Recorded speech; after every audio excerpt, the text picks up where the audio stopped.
Hi friends, welcome to my channel. Friends, ఇది మ్యాథ్స్లో real numbers అనే చాప్టర్లో సెకండ్ పార్ట్. ఎక్సర్సైజ్ 1-2 అనేది ఫస్ట్ పార్ట్లో రిలీజ్ చేశాను.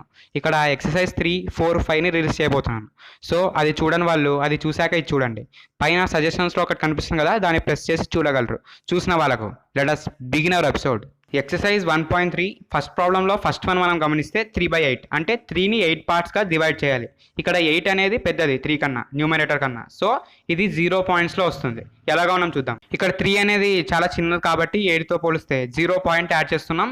సో మనం 0 యాడ్ చేసుకున్నాం కాబట్టి ఇక్కడ 30 అనేది ఫామ్ అవుతుంది, పాయింట్ మధ్యలో ఉంటుంది. సో ఇప్పుడు 30కి నియర్ వాల్యూ, అది 30 అనేది 8తో డైరెక్ట్గా డివిజిబుల్ కాదు కాబట్టి దాని నియర్ వాల్యూ 24 అంటే 8 3 24.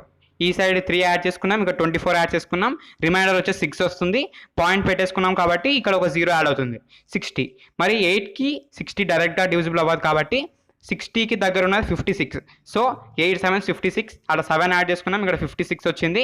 మళ్ళీ రిమైండర్ 4 వచ్చింది, పాయింట్ యాడ్ చేసుకున్నాం కాబట్టి 0 యాడ్ చేసుకున్నాం. ఇక్కడ 40 అనేది డైరెక్ట్గా డివిజిబుల్ అవుతుంది 5తో. సో 40 అవుతుంది, రిమైండర్ 0 అవుతుంది. So 3/8 is equals to 0.375. సరే, ఈ ప్రాబ్లమ్ని మనం యాక్చువల్ డివిజన్ ద్వారా మనం తెలుసుకున్నాం. ఇప్పుడు నెక్స్ట్ క్వశ్చన్ ఏమంటే 13/100. దీన్ని మనం టర్మినేటింగ్ నాన్ టర్మినేటింగ్ డెసిమల్స్ గురించి మనకు తెలుసు కదా ఫ్రెండ్స్. టర్మినేటింగ్ అంటే ఎక్కడో ఒక దగ్గర స్టాప్ అవుతుంది, ఎగ్జాంపుల్ 3.75 ఇలా. నాన్ టర్మినేటింగ్ అంటే వెళ్తూనే ఉంటాయి, 0.37555555 అలా వెళ్తూనే ఉంటుంది, అంటే ఎండ్ అవ్వదు. టర్మినేట్ అంటే ఎండ్ అవుతుంది, నాన్ టర్మినేట్ అంటే ఎండ్ అవ్వదు. రికరింగ్ అంటే 3.7555555 అంటే 5 అనేది రికర్ అవుతుంది ఇక్కడ, అంటే రిపీట్ అవుతుంది. నాన్ టర్మినేటింగ్ నాన్ రికరింగ్ అంటే ఏమో తెలుసుకున్నాం. అంటే ఇక 0.3755736778 అంటే రిపీట్ ఎండ్ అవ్వదు, అలాగే మూవ్ అవుతూనే ఉంటుంది, కానీ ఏ నెంబర్ రిపీట్ అవ్వదు. ఒకవేళ ఎండ్ అయితే టర్మినేటింగ్, మళ్ళీ ఎండ్ అవ్వకుండా రిపీట్ అవుతే నాన్ టర్మినేటింగ్, రికరింగ్. మళ్ళీ రెండు కాకపోతే non terminating non recurring decimals. ఇప్పుడు నాన్ టర్మినేటింగ్ రికరింగ్ డెసిమల్స్ ఎలా గుర్తించాలో మనం తెలుసుకుందాం. దానికోసం న్యూమరేటర్ డినామినేటర్లో ఫ్రాక్షన్లో డినామినేటర్ అనేది ఎంతో యూస్ఫుల్. ఆ డినామినేటర్ అనేది మనం ప్రైమ్ ఫ్యాక్టర్స్గా రిప్రజెంట్ చేస్తే 2 పవర్ లేకపోతే 5 పవర్ రిప్రజెంట్ చేయగలిగితే అది మనం నాన్ టర్మినేటింగ్ రికరింగ్ డెసిమల్ అని చెప్పగలం. అన్నీ మనం ప్రాబ్లమ్స్ సింపుల్గా డివిజన్గా చెప్పలేం కాబట్టి ఇది సింపుల్ ట్రిక్ అన్నమాట మ్యాథ్స్లో, నాన్ టర్మినేటింగ్ రికరింగ్ డెసిమల్స్ని గుర్తించడానికి. సో మనం ప్రాబ్లమ్కి వెళ్ళిపోతాం. ఇక్కడ ఫస్ట్ ప్రాబ్లం వచ్చేసి 13/100. ఇక్కడ డినామినేటర్ 100. ఇక్కడ 100ని మనం ప్రైమ్ ఫ్యాక్టర్స్గా రిప్రజెంట్ చేస్తే 2 పవర్ n లేదా 5 పవర్ nగా రిప్రజెంట్ చేయగలం. 2 స్క్వేర్ ఇంటూ 5 స్క్వేర్ అంటే 4 ఇంటూ 25. సో ఎంత అవుతుంది? 100. సో ఇది పాసిబుల్. ఇక 2 అలాగే 5 పవర్స్లో రిప్రజెంట్ చేయం కాబట్టి నాన్ టర్మినేటింగ్ రికరింగ్ డెసిమల్ అని మనం యాక్చువల్ డివిజన్ చేయకుండా చెప్పగలం. సో మనం చేసేసాం అనమాట. నెక్స్ట్ 13/25. 13/25లో 5 స్క్వేర్గా 2 పవర్ 0 అంటే 1గా రిప్రజెంట్ చేయగలం. సో ఇక 2 పవర్ ఉన్నా 5 పవర్ ఉన్నా లేకుంటే 2 పవర్ 5 పవర్ రెండు ఉన్నా అది నాన్ టర్మినేటింగ్ రికరింగే. ఇక 2 పవర్ 5 పవర్ కాకుండా ఏ నెంబర్ యాడ్ అయినా కానీ అది నాన్ టర్మినేటింగ్ రికరింగ్ అవ్వదు. సో మనం తెలుసుకున్నాం కదా, న్యూమరేటర్ డినామినేటర్లో డినామినేటర్ బట్టి నాన్ టర్మినేటింగ్ రికరింగ్ని గుర్తించగలం. ఫస్ట్ కానీ ఫ్రాక్షన్ అనేది సింప్లెస్ట్ ఫామ్లో ఉండాలి. 5/10 అని ఫస్ట్ 10కి ప్రైమ్ ఫ్యాక్టర్స్ కనుక్కోకూడదు. 5/10 అంటే 1/2గా ఫామ్ అవుతుంది. దానికి మళ్ళీ 2కి 2లో ఉంది కాబట్టి నాన్ టర్మినేటింగ్ రికరింగ్ అని మనం రాయాలి. సో ఫస్ట్ ఫ్రాక్షన్ సింప్లెస్ట్ ఫామ్లో ఉందో లేదో తెలుసుకోవాలి. ఓకే కదా, ఈ రోమన్ అంతే. నెక్స్ట్ రోమన్ చూస్తే 43.12345678 అని ఉంది. మనం చిన్నప్పటి నుంచి నేర్చుకున్నాం. పాయింట్ ఉంటే ఆ పాయింట్ తీసేసి ఎలా రాయాలి అంటే ఇక్కడ మొత్తం నంబర్ రాయాలి, పాయింట్ తర్వాత ఎన్ని డిజిట్స్ ఉన్నాయో 1 పెట్టి అనేది జీరోస్ రాస్తే సరిపోతుంది. నెక్స్ట్ ప్రాబ్లం మనం చూస్తే సేమ్ దానిలాగానే, కాకపోతే పైన బార్ అనేది ఉంది. బార్ ఉంటే ఆ నంబర్స్ రిపీట్ అవుతున్నాయి అని అర్థం. ఫర్ ఎగ్జాంపుల్ 1.11111 అలా ఉందనుకుందాం. ఎంతవరకు అని ఇలా రిప్రజెంట్ చేయగలం? సో బార్తో రిప్రజెంట్ చేస్తాం. 1.1 బార్ అంటే దీని అర్థం 1.1111 అలా ఎండ్లెస్గా వస్తుంటుంది అని అర్థం. ఇక్కడ కూడా అంతే, 43.1234 అప్ టు 9 వరకు ఉన్నాయి, పైన బార్ ఉంది కదా, అంటే 1 2 3 4 5 6 7 8 9 తర్వాత మళ్ళీ 1 2 3 4 5 6 7 8 9 వస్తుంది అని దాని అర్థం. దీన్ని ఫ్రాక్షన్ రూపంలో ఎలా రాయాలంటే చెప్తాను వినండి. మొత్తం నంబర్ని మనం రాసుకోవాలి, పాయింట్ తీసేసి బార్ తీసేసి. మళ్ళీ తర్వాత మైనస్ ఏ నంబర్స్ అయితే బార్ లేకుండా ఉంటాయి. మనం స్క్రీన్ గమనిస్తే 43 ఒక్కదానికే బార్ లేదు టోటల్ నంబర్లో, -43 చేయాలి. బై ఎన్ని డిజిట్స్కి అయితే బార్ ఉందో అన్ని 9లు వేసుకోవాలి. అంతే ఫ్రెండ్స్, సింపుల్గా టోటల్ నంబర్ రాసి ఏ పార్ట్కి అయితే బార్ లేదో అది మైనస్ చేసి బై ఎన్ని డిజిట్స్కి బార్ ఉందో అన్ని 9s వేసుకుంటే సరిపోతుంది. ఓకే ఫ్రెండ్స్, మనం నెక్స్ట్ ప్రాబ్లంలోకి వెళ్ళిపోతే √5 అనేది ఇర్రేషనల్ అని ప్రూవ్ చేయాలి.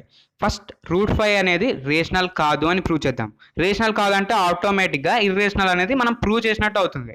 సో √5 ఈజ్ రేషనల్ అని ప్రూవ్ చేస్తూ మధ్యలో మిస్టేక్ వస్తుంది. ఆ మిస్టేక్ వచ్చింది ఎందుకంటే √5 రేషనల్ కాదు, మనం రేషనల్ అని ఎలా ప్రూవ్ చేయగలం అని కింద రాసి మొత్తానికి √5 అనేది ఇర్రేషనల్ అని చెప్తే సరిపోతుంది. అర్థమవుతుంది కదా? మనం ఇర్రేషనల్ అని ప్రూవ్ చేయడానికి రేషనల్ కాదు అని చెప్పబోతున్నాం. సరే, ఇప్పుడు √5 అనేది రేషనల్ అనేది a/b ఫ్రేమింగ్లో ఉంటుంది. సో √5 ఈక్వల్స్ టు a/b అనుకుందాం. ఇక్కడ ab అనేవి ఇంటీజర్స్కి బిలాంగ్ అయింది, అలాగే ab అనేది కోప్రైమ్స్ అంటే అవి కేవలం హెచ్సిఎఫ్ అనేది 1 ఉంటుంది, ఎందుకంటే అవి ఫ్యాక్టర్స్ అనేవి దానికి ఉండవు, అలా అనమాట. నెక్స్ట్ ఇప్పుడు బీని ఆ సైడ్ సెండ్ చేద్దాం √5 దగ్గరికి. So √5b is equals to a అవుతుంది. ఎస్ఓబి అని కనిపిస్తుందా? అది ఏం లేదు friends, squaring on both sides. So √5b is equals to ఏలో స్క్వేర్ చేస్తే 5b² is equals to a square వస్తుంది. ఇక్కడ 5b² ఉంది కదా, ఈ b² ఈ సైడ్ పెట్టుకొని 5ని ఆ సైడ్ ట్రాన్స్పోర్ట్ చేద్దాం, అప్పుడు a²/5 అవుతుంది. సో ఇక్కడ 5² అనేది a² అనేది 5తో డివిజిబుల్ అవుతుంది కాబట్టి ఏ అనేది కూడా 5తో డివిజిబుల్ అవుతుంది అనేది ఒక థీరం. సో ఆ థీరం ప్రకారం a² అనేది 5తో డివిజిబుల్ అవుతే ఏ అనేది కూడా 5తో డివిజిబుల్ అవుతుంది. సో ఇక్కడ a ఈజ్ ఈక్వల్స్ టు 5cగా రిప్రజెంట్ చేసుకుందాం. అంటే ఏ అనేది 5తో డివిజిబుల్ అవుతుంది అని మనం ఇప్పుడు చెప్పుకున్నాం కదా. సి అనేది ఒక కాన్స్టాంట్, ఆ కాన్స్టాంట్తో మల్టిప్లై అవుతే ఏ అనేది 5తో డివిజిబుల్ అవుతుంది. సో ఇక్కడ సి అనేది ఒక కాన్స్టాంట్, ఆ 5c is equals to a అవుతుంది. అలా ఫ్రెండ్స్, ఇక్కడ మనం ముందు మాట్లాడుకున్నట్టు ఏ ఈజ్ ఈక్వల్స్ టు √5b అని మనం ముందే చెప్పుకున్నాం. అంటే ఫస్ట్ ఈక్వేషన్ అనేది మనం రాసుకున్నది అదే. సో ఇక్కడ ఏ ఈజ్ ఈక్వల్స్ టు 5cలో ఏ వాల్యూని √5bగా రిప్రజెంట్ చేసుకుందాం. సో ఇప్పుడు ఏ ఈజ్ ఈక్వల్స్ టు 5c అనేది √5b is equals to 5c అవుతుంది, ఎందుకంటే ఏ వాల్యూని మనం యాజ్ ఇట్ ఈస్గా సబ్స్టిట్యూట్ చేసాం అంతే. సరే, ఇప్పుడు స్క్వేరింగ్ ఆన్ బోత్ సైడ్ చేస్తే 5b² అవుతుంది, అంటే √5 ఇంటూ √5 అవుతుంది. స్క్వేర్ చేస్తే మొత్తానికి 5 అవుతుంది. b ఇంటూ b 5² అవుతుంది. 5c² అనేది 25c² అవుతుంది. నెక్స్ట్ ఇప్పుడు b² అక్కడే పెట్టుకొని ఈ 5ని ఈ సైడ్ ట్రాన్స్పోర్ట్ చేద్దాం, అప్పుడు ఏమవుతుంది 25c²/5 అవుతుంది. మొత్తానికి 5c²గా ఫామ్ అవుతుంది. ఇక్కడ b² ఈజ్ ఈక్వల్స్ 5c²లో c² అలాగే పెట్టుకొని 5ని ఇలా పంపిద్దాం. అది ఇంటూలో ఉంది కాబట్టి ఆ సైడ్ వెళ్తే బై అవుతుంది. 5² ఈజ్ ఈక్వల్స్ c² అవుతుంది. ఇప్పుడు b² అనేది 5తో డివిజిబుల్ అవుతే అది b అనేది కూడా 5తో డివిజిబుల్ అవుతుంది. సో ఇక్కడ ఏ బి అనేది కోప్రైమ్స్ అన్నాం, ఫ్యాక్టర్స్ ఉండవన్నాం, కానీ 5తో డివిజిబుల్ అవుతుంది అని ప్రూవ్ చేసాం.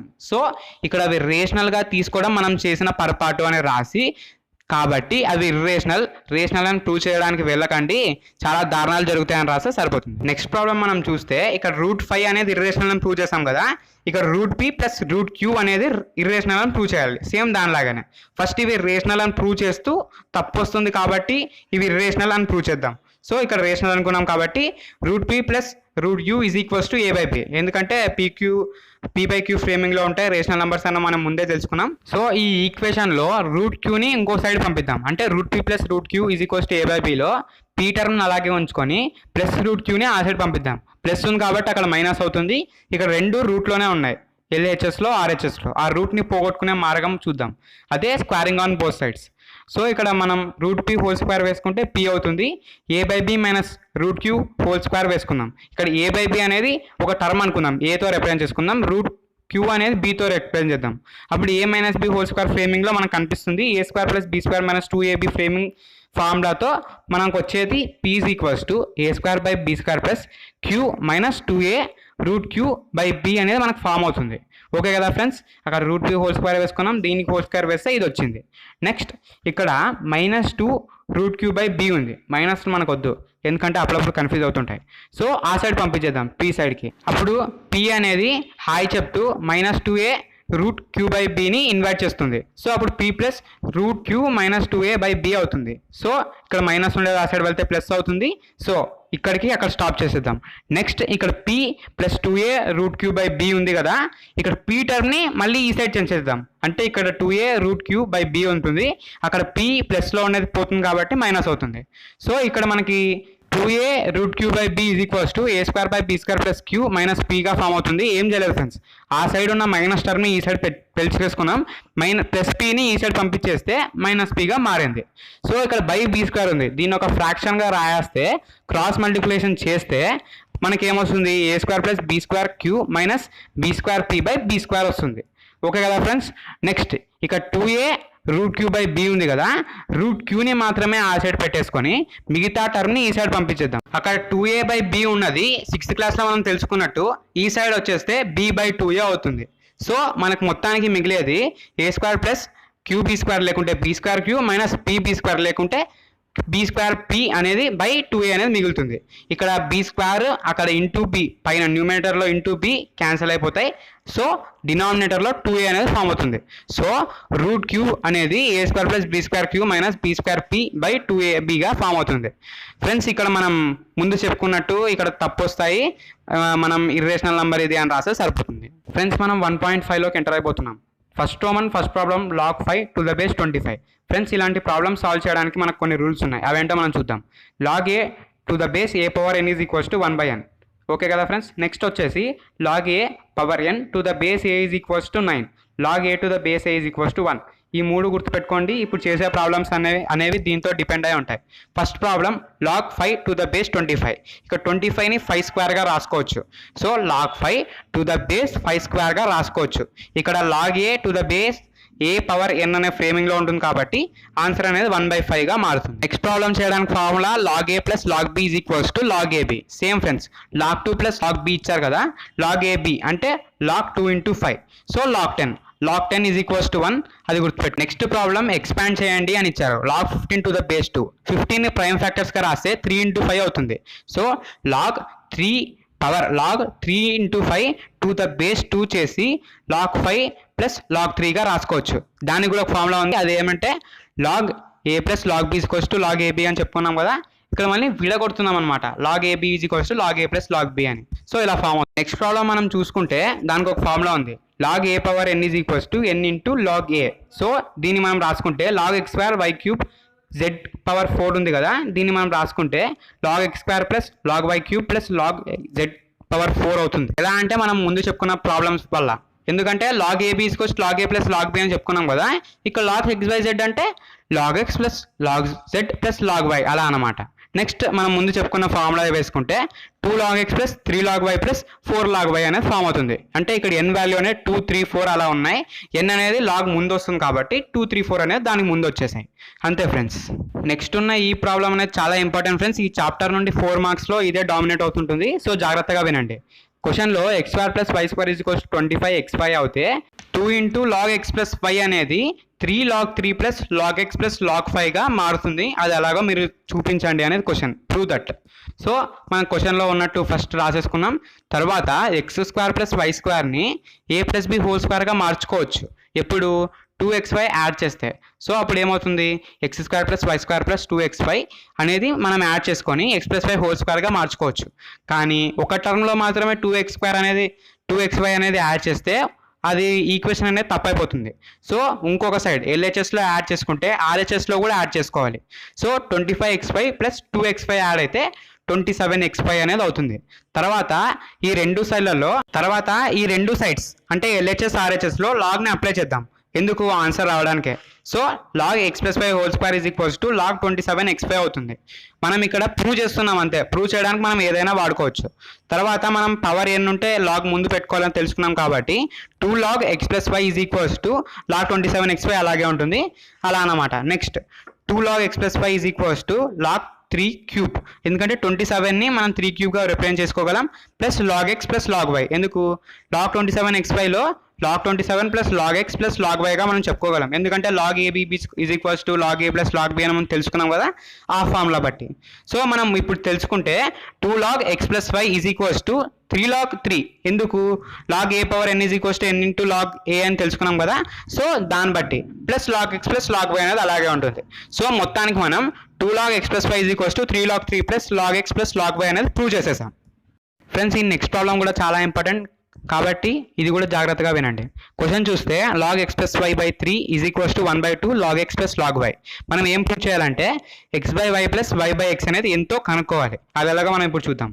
క్వశ్చన్ రాసుకుంటే log x plus y by 3 is equals to 1/2 log xy అవుతుంది. ఎందుకంటే log a plus log b is equals to log ab అని మనం తెలుసుకున్నాం కదా. సో log xy అవుతుంది. 1/2 log xy అనేది log రూట్ xy అవుతుంది. ఎందుకు n into log a is equals to log a power n అని తెలుసుకున్నాం కదా, ఆ ఫార్ములా ప్రకారం log x/y పవర్ 1/2 అవుతుంది. పవర్ 1/2 ఉంటే అది స్క్వేర్ రూట్గా మారిపోతుంది. సో log రూట్ xy అనేది ఫామ్ అవుతుంది. ఇక్కడ మనం లాగ్ని తీసేద్దాం. అప్పుడు ఏం మిగులుతుంది, x+y/3 is equals to root xy అనేది ఫామ్ అవుతుంది. ఇక్కడ రూట్లో ఉన్నదాన్ని మనం ఎప్పుడు రూట్లోనే తీయడానికి ప్రయత్నించాలి, ఏ ప్రాబ్లంకైనా, ఈ చాప్టర్లో కానీ ఏ ప్రాబ్లం అయినా కానీ. సో ఆ రూట్ని మార్చుకోవడానికి స్క్వేరింగ్ ఆన్ బోత్ సైడ్స్ చేస్తున్నాం. So x+y/3 whole square is equals to xy అవుతుంది. ఎందుకు, root xy into root xy అవుతుంది కాబట్టి. సో మనకు a+b హోల్ స్క్వేర్ అవుతుంది. x² + y² + 2xy/9 is equals to xy అనేది ఫామ్ అవుతుంది. ఇక్కడ డినామినేటర్లో ఉన్న 9ని ఆ సైడ్ పంపిస్తే 9xy అనేది ఫామ్ అవుతుంది. ఇప్పుడు మనకు ఉన్నది x² + y² + 2x is equals to 9x. ఇక్కడ 2xyని మళ్ళీ ఆ సైడ్ పంపించేద్దాం. అప్పుడేమవుతుంది, x² + y² is equals to 7xy అవుతుంది. ఎందుకు, 9xy - 2xy అవుతుంది కనుక. సో 7xy అనేది ఫామ్ అవుతుంది. తర్వాత ఇక్కడ రెండు సైడ్లో xy అనేది డివైడ్ చేద్దాం. అంటే LHSలో xy, RHSలో xy. అప్పుడు మనకి ఏం ఫామ్ అవుతుంది, LHS సైడ్లో x/y + y/x అనేది ఫామ్ అవుతుంది. ఇక్కడ 7 అనేది ఫామ్ అవుతుంది. సో వాళ్ళ క్వశ్చన్లో అడిగినట్టు x/y + y/x = 7. ఈ 3 ప్రాబ్లమ్స్ అనేది బాగా ఇంపార్టెంట్ ఫ్రెండ్స్. అంటే ఇప్పుడు చెప్పిన రెండు, ఇప్పుడు చెప్పబోయే ఒకటి. క్వశ్చన్లో చూస్తే 2.3 whole power x is equals to 0.23 whole power y that is equals to 1000. So ఇప్పుడు మనం 2.3 whole power x is equals 1000 అని గుర్తుపెట్టుకుందాం. సో అప్పుడు మనకి ఏమవుతుంది, లాగ్ని అప్లై చేస్తే log 2.3 హోల్ పవర్ x అనేది ఫామ్ అవుతుంది ఈజ్ ఈక్వల్స్ టు 1000. అదే log 1000 అనేది ఫామ్ అవుతుంది. ఇప్పుడు మనం xని లాగ్ ముందుకు అప్లై చేద్దాం. ఎందుకంటే log a/n is equals to n into log a అని తెలుసుకున్నాం కదా. x log 2.3 అవుతుంది, log 1000 అనేది అలాగే ఉంటుంది. కానీ మనకి ఈ ప్రాబ్లంలో కావాల్సింది వాల్యూ ఆఫ్ x అలాగే 1/x. So value of x కోసం మిగతా టర్మ్ అంటే log 2.3 23/10 అని రాసాను కదా, దాన్ని ఆ సైడ్ పంపించేద్దాం. అప్పుడు x is equals to log 1000 to the base 2.3 అనేది ఫామ్ అవుతుంది. సేమ్ అలాగే ఫ్రెండ్స్, ఇప్పుడు y వాల్యూని కనుక్కుందాం. 0.23 whole power y is equals to 1000 అని చెప్పుకున్నాం కదా. సో ఇప్పుడు దానిలాగే సేమ్ ఆ y టర్మ్ ఇక్కడ మళ్ళీ ఆ y ఈజ్ ఈక్వల్స్ టు మళ్ళీ మిగతా టర్మ్స్ అక్కడ పంపిస్తే y is equals to log 1000 to the base 0.23 అనేది ఫామ్ అవుతుంది. సో ఇక్కడ మనం 1/x 1/yని క్యాలిక్యులేట్ చేయాలి. x వాల్యూ వచ్చేసి log 1000 టు ద బేస్ 2.3 అనేది ఉంది కదా, 1/x చేస్తే log 2.3 టు ద బేస్ 1000 అనేది ఫామ్ అవుతుంది. y అనేది log 1000 టు ద బేస్ 0.23 అనేది ఉంది కదా, 1/y చేస్తే log 0.23 టు ద బేస్ 1000 అవుతుంది. ఎందుకు 1/x కనుక్కుంటున్నాం 1/y కనుక్కుంటున్నాం అంటే 1/x - 1/y కదా మనం చేస్తున్నది ఇక్కడ. సో మొత్తానికి మనం చేస్తే log 2.3 to the base 1000 - log 0.23 to the base 1000 చేస్తే మనకు log 2.3 by 0.23 to the base 1000 అనేది ఫామ్ అవుతుంది. 2.3 by 0.23 అనే వాల్యూ వచ్చేసి 10 అవుతుంది. ఎందుకంటే 0.23 ఇంటూ 10 కదా 2.3 అనేది. So log 10 to the base 10³ అంటే 1000 అలా రాసుకుంటే మనం ముందు ఒక ఫార్ములా చెప్పుకున్నాం. అదేమంటే log a to the base a/n is equals to 1/n అని. సో ఇక్కడ ఆన్సర్ వచ్చేసి 1/3 అవుతుంది. So 1/x - 1/y is equals to 1/3. Okay friends, మొత్తానికి మనం రియల్ నెంబర్స్ అనే చాప్టర్ ఫినిష్ చేసేసాం. ఈ వీడియో కనుక మీకు నచ్చినట్టయితే లైక్ చేయండి. అలాగే 10th వీడియోస్ కోసం సబ్స్క్రైబ్ అవ్వడం మాత్రం మర్చిపోకండి. అలాగే మీ ప్రతి 10th విద్యార్థికి షేర్ చేయండి. నాకు మీ సపోర్ట్ ఎంతో అవసరం. Okay friends, thanks for watching. జై హింద్.